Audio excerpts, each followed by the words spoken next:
So, you're all dressed up. What are you prepping for? Well, Mike, America just had its first riot, the doctor's mob. The French Revolution has just started. My cousins just got shipped off to Australia. It is 1788 after all. The world's falling to pieces. Hey YouTube, it's Chris Dyer here at Reborn Martial Arts in Springfield, Virginia. And today we are looking at the complete art of boxing from 1788 to continue on with our old school boxing series. All right, so this one is dedicated to the public, an interesting way of starting one of these old manuals, which are typically dedicated to someone of influence, a political figure, a high-ranking nobleman of the court or something like this. This one dedicated to the public is an interesting one.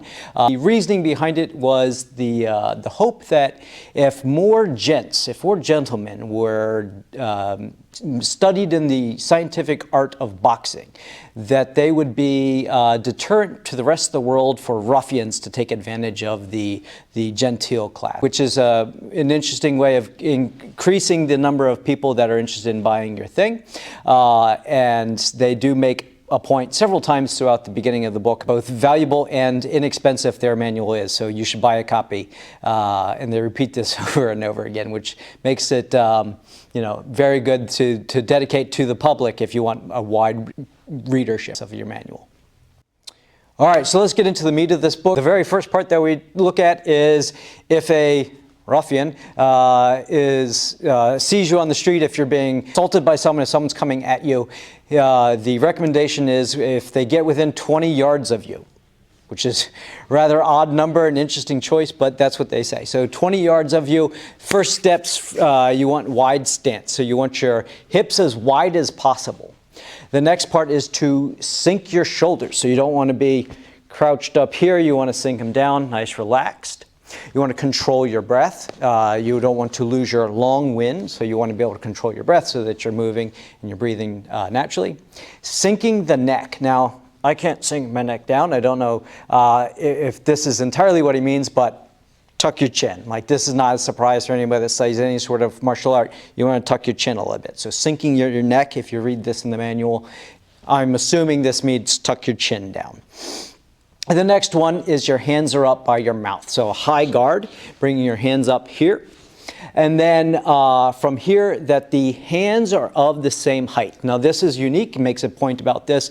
As common as it is in his time, and he mentions this, to have the hands at different positions, you want them both up. Now, you eagle-eye viewers or people that study modern boxing should recognize this. If I bring this a lot closer, we have our peekaboo, right? It's very, very similar. Again, we're in a time period where they don't have boxing gloves, that we're bare-knuckled, that we have to worry about our strikes coming back at us, right? So if I take peekaboo and I don't have any gloves to absorb that impact, right, I'm getting hit with my own fist, right? So I want my hands further out. He says 3/4 of their length. So if I take my arms full length, I bring them back about a quarter. This is where we're at, same length, or same height, right there. So not dropping one hand down, one hand here, like so. So think of, again, a modern peekaboo. Just take the hands and bring them further out. This is where we're at. Then from there, loose hands. So we know that tight hands, if we're tightening our hands, we're tightening the muscles in our arms. If we have tight muscles, we can't move. So loose hands, you should be like so, right? So my stance is wide. My hands are up here in front of or at mouth height, 3/4 of the way out. Then from there, we're at bent knees. We want to drop about 2 inches from our normal stance. Now here's where it gets interesting for folks. Our weight is on our left leg. We put our right foot forward. So this is southpaw, basically. You're going southpaw stance.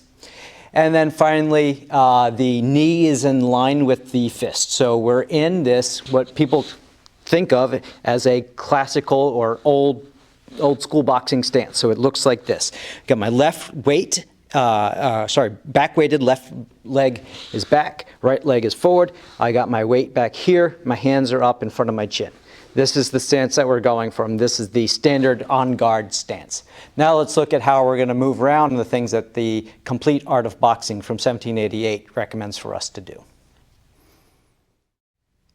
All right, my fellow pugilists, let's get at it. So postures, or what he calls bar movements. And I was doing some research. I was trying to figure out where this phrase might have come from. Bar movements. I suspect, and if you know the answers to this one, put it in the comment below, but I suspect that it's because you want to keep whatever bar, so about 1.5 foot distance between one foot and the other foot, we'll call that our bar for this example. You want to maintain that at all times. So think about any sort of martial arts or any sort of sport, really, you want to have a nice wide base, and so we're kind of, every time you step, you want to maintain that wide base. And that's going to be key for what we are going to look at for the footwork. And this got actually a little confusing, so I'll look at the easy stuff, and then our number 3 posture that we're going to look at, our bar movement, is a little confusing, so we'll get in depth with that.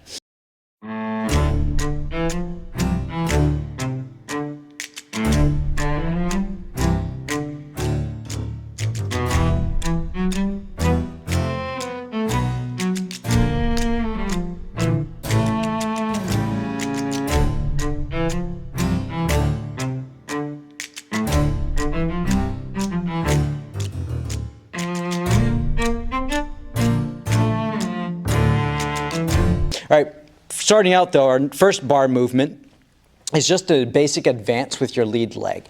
So taking our stance, back weighted with my left, right side forward, hands are up, mouth height, at the same height. So this is the stance that he recommends as an initial guard. We're going to do our first bar movement, what he calls the brace. So it's called the brace because you're actually very heavily influenced still by fencing, taking this leg, launching it forward. So we take this big step forward, and you're bracing your leg, you're squeezing the muscles to keep everything nice and tight, and you're basically bracing yourself for whatever impact you're going to deliver or you're going to receive as a follow-up, assuming that as you move in, your opponent attacks you. So it's just from this position, we're here, we launch ourselves forward, we brace for impact, and then we can throw our strike out. So a couple of these, I'm going to step forward, maybe I strike here, I strike here with the left, I'm bracing myself as I land, and we're here. Very common to like a fencing thrust, right? Our next one he calls the throw. So the throw is either I've taken my brace, I've already taken this first step, and I throw this foot forward, or I gather to get new position, and then I can take this step again. So it's, what do we call it in modern boxing, kind of a gazelle step. So I in like so. Or I take this step, and I'm going to position this foot around, right? So I'm using this back leg, throwing it into the position. So I can do this throw, and then step back out. Or I take this strike, and then move in, right? So these are, part 2 is the throw off the back leg.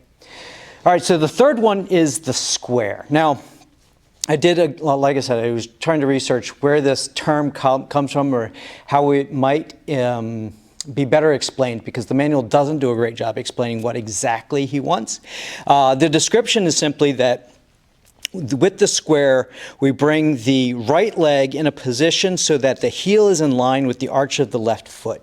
Now, what can that look like? There's really 2 options that we can think about. I can either bring the heel in line with the arch of the left foot by hinging this foot around, in which case I'm very much squared up. So think about, you have, let's go to orthodox modern boxing. So we're here, and then I want to square up with my opponent a little bit. So if I want to drive off this rear hip, that's kind of what you think of as square stance. But that, if you look at this in this context, we're here, we're back weighted, and I square up, I could do like a hook strike or something like this, and it does turn my body sideways. But I don't know, it just doesn't seem like a very comfortable position rolling into this strike. Now, I could be wrong. Again, comment below if you see this as a good alternative. But what I actually think of, and I see this in coming very much influenced by fencing, is that I think about taking this right foot, and instead of going forward with it, we're going to do something. This is unique to this old school style of boxing, of coming across this direction. Not by much. He's very specific that whatever this stance is, whatever it looks like, it's not a big movement, that you always want to maintain this bar, this balance. So you're taking this foot and you're bringing it here. Now, why would I do that? I'll go ahead and turn sideways.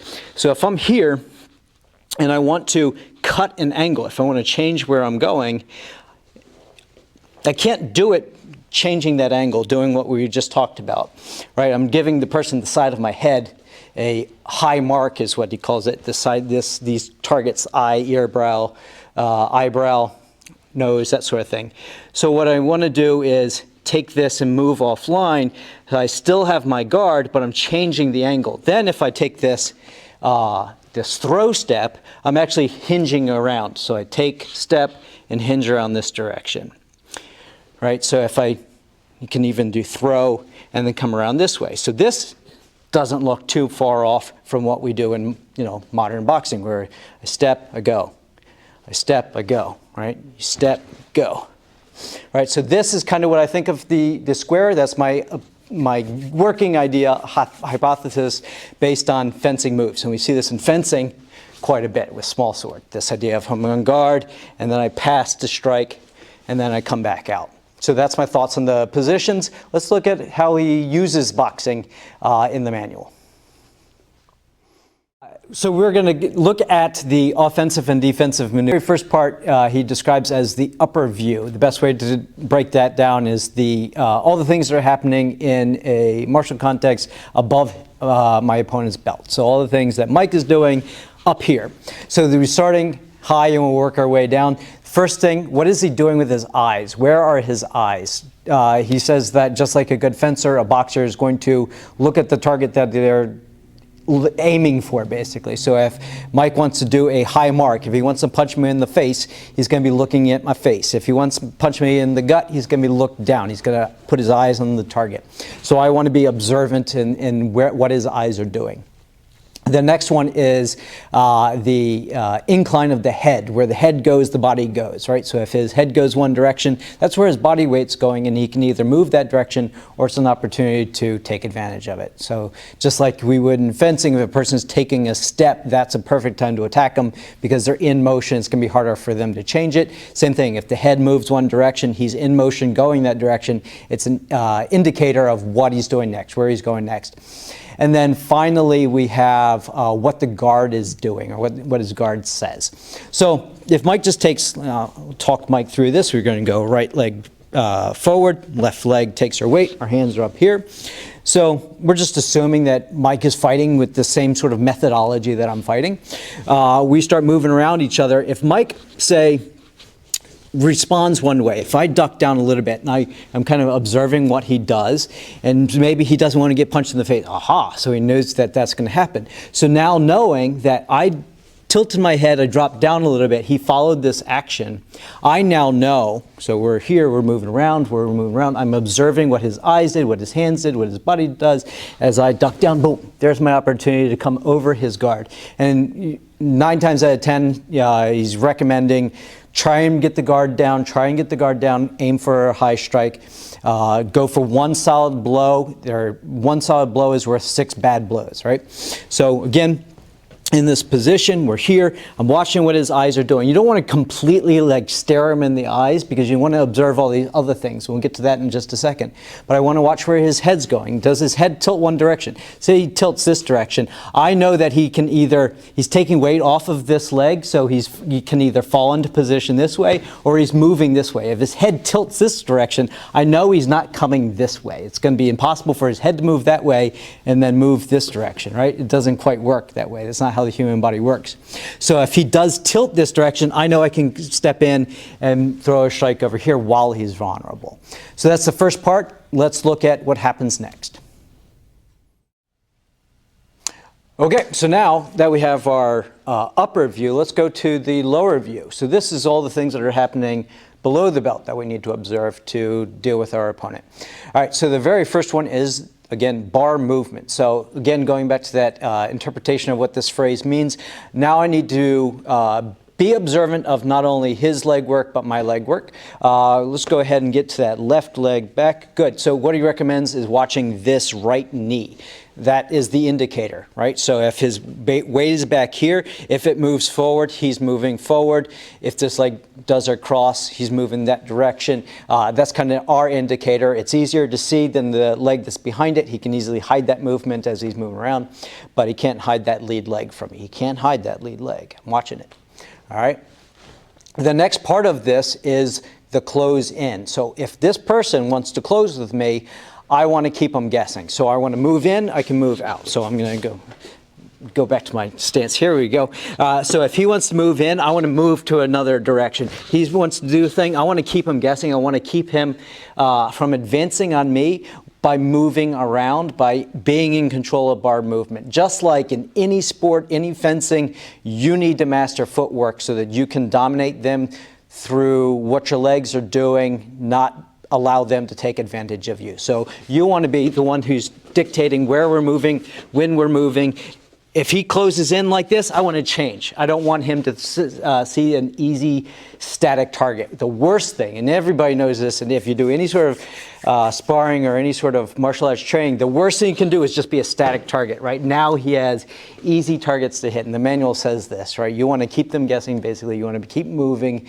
You want to be in control of the bar movements. And then you want to be, if they try and close in, you're the master of that timing, that ranging, that distance, just like you would in any sort of fencing. Then we get to the interesting one. So the biggie for this section is avoid at all costs the cross buttock. Really got to watch for your cross buttock, Mike. So cross buttock. We are here.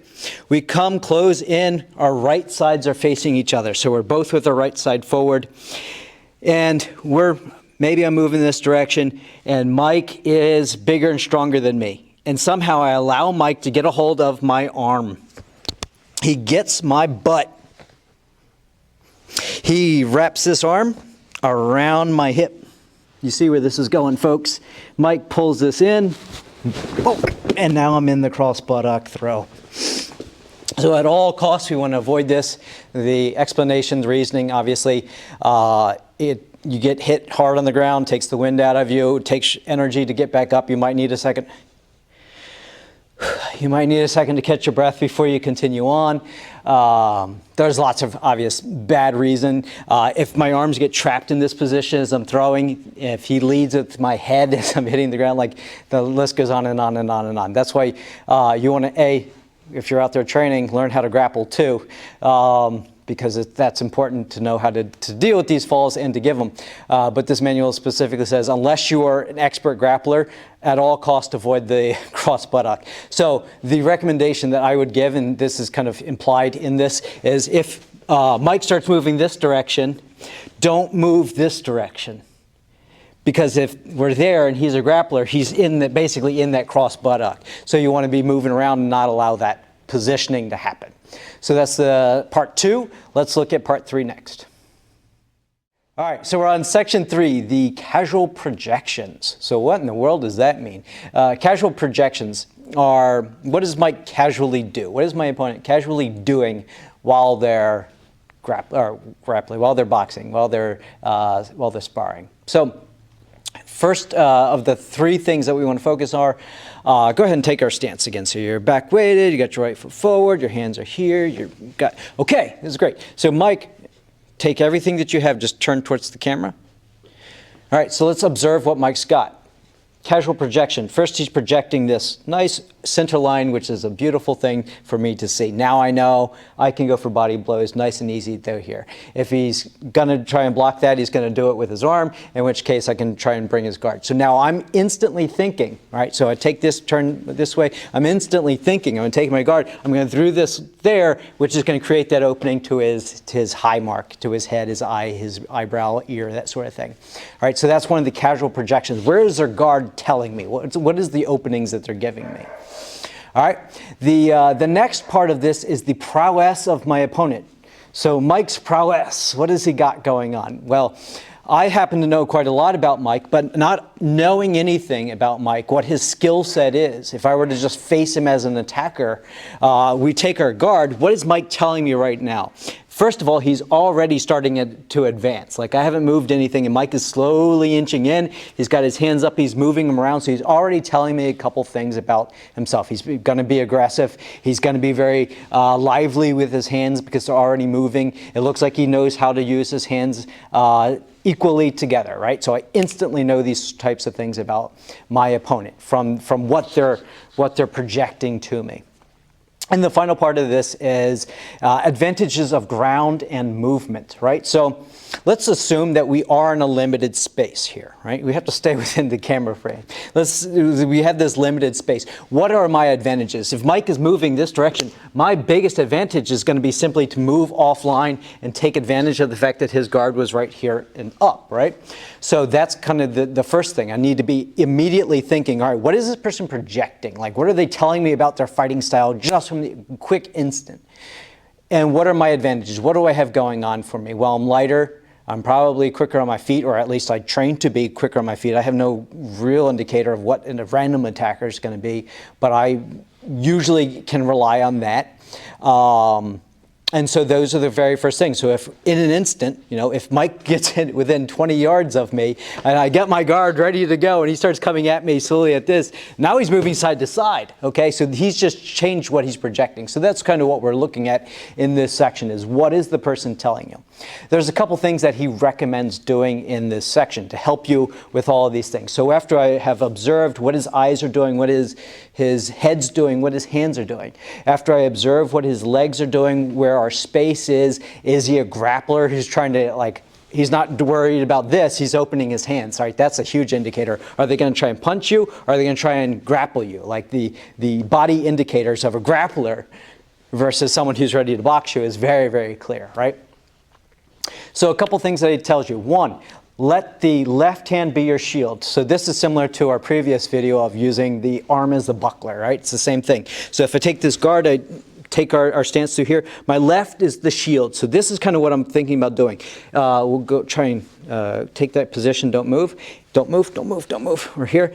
If I take this side step, I use this shield to close this line of attack, right? He can attack over here, but if I bar this, now I can come in with that straight blow with my right. Right, so left hand is shield. Think about it if you do study fencing, and if not, go study fencing. So you're here, it can parry this out the way, right? I use my dagger to knock his guard out the way as I come in for my thrust. So think about that. Use the left as defense, right as your attack.